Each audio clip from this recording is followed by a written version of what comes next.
အားလုံးပဲမင်္ဂလာပါကျွန်တော်တို့ရဲ့ဖုန်းက300တာအရန်ကိုလေးလံနေတယ် application ဖွင့်တဲ့အချိန်တို့ဥပမာ Facebook တို့ YouTube တို့ video ကြည့်တဲ့အချိန်မှာလည်းအရန်ကိုနေတယ်ပြီးတော့ CapCut တို့လို application မှာ video edit တဲ့အချိန်ဆိုရင်လည်းအရန်နေတယ်ဆိုရင်ဒီနည်းနဲ့ကျွန်တော်တို့ဖြည့်ရှင်းလို့ရပါတယ်အရင်အတိုင်းပဲပြန်သုံးလို့ရမယ်ပေါ့နော်ဒီနည်းကိုလုပ်ဖို့အတွက်ကျွန်တော်တို့ဘာ application မှမလိုပါဘူးကျွန်တော်တို့ setting တွေကိုအရင်သွားလိုက်ပါ setting ပေါ့နော် setting တွေကိုအရင်သွားလိုက်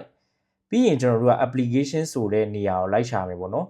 ဒီအပေါ်က search bar ကိုသုံးပြီးလဲကျွန်တော်တို့ရှာနိုင်တယ်အချို့ဖုန်းတွေမှာကျွန်တော်တို့ search bar မပါတဲ့အချိန်ပေါ့နော်အဲ့လိုဆိုရင်ကျွန်တော်တို့ application ဆိုတဲ့စာသားလေးကိုလိုက်ရှာပါဒီ Samsung ဖုန်းတွေမှာဆိုရင်ပေါ့နော်ဒီလိုမျိုး apps ဆိုပြီးပေါ်နေပါလိမ့်မယ်အချို့ဖုန်းတွေမှာကျတော့ application ဆိုပြီးပေါ်နေပါလိမ့်မယ်ဒီရဲ့ app ကိုတစ်ချက်လောက်နှိပ်ပေးလိုက်ပါ Okay ပြီးတော့ရင်ကျွန်တော်တို့ဒီနားမှာအသုံးများတဲ့ application တွေကိုလိုက်ရှာပါတော့ကိုကဒီနေရာကမရှာချင်ဘူးအချို့ဖုန်းတွေမှာလည်းပါတယ်ဆိုရင်ဒီညာဘက်တောင်ဆုံးကဒီရဲ့မြားလေးပေါ့နော်အဲ့ဒါကိုတစ်ချက်လောက်နှိပ်လိုက်ပြီးရင်ဒီအောက်က filter by ဆိုတာကကျွန်တော်တို့စစ်ထုတ်တာလို့ခေါ်တယ်ပေါ့နော်ကျွန်တော်တို့လိုချင်တဲ့ application ကိုပဲစစ်ထုတ်တာလို့ခေါ်တယ်ဒီနေရာမှာ all ဆိုပြီးတော့မှရွေးလိုက်မယ်ဒုတိယတစ်ခုကျွန်တော်တို့ sort by ဆိုတဲ့နေရာမှာ name ရှိမယ် size ဆိုတာ application ရဲ့ file size ပေါ့နော်ကျွန်တော်တို့ application file size နဲ့application file size နဲ့ကျွန်တော်တို့ကရွေးပြီးတော့မှတစ်ချက်လောက်နှိပ်ကြည့်ကြည့်မယ်ပေါ့နော်ပြီးရင် okay ဆိုပြီးတော့နှိပ်ကြည့်လိုက်ပါ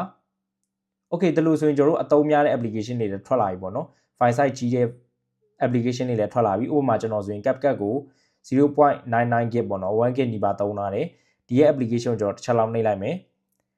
ပြီးတော့ပြီဆိုရင်ကျွန်တော်တို့ယာယီပေါ့နော်သူသုံးထားတာကိုရှင်းဖို့အတွက်ဒီနေရာမှာ storage ဆိုတာလိုက်ရှာပေးလိုက်ပါ storage ပေါ့နော် storage ဆိုတာတစ်ချက်လောက်နှိပ်ပေးလိုက်ပါဒီနေရာမှာကျွန်တော်တို့ clear data သွားမနှိပ်နဲ့ပေါ့နော် clear data သွားနှိပ်ရင်ကျွန်တော်တို့က CapCut နဲ့ဝင်လာတဲ့ account တွေအကုန်လုံးထွက်ကုန်မယ်ပေါ့နော်ဒီနေရာမှာကျွန်တော်တို့ဒုတိယတစ်ခုပဲလုပ်ပေးပါ clear cache ပေါ့နော်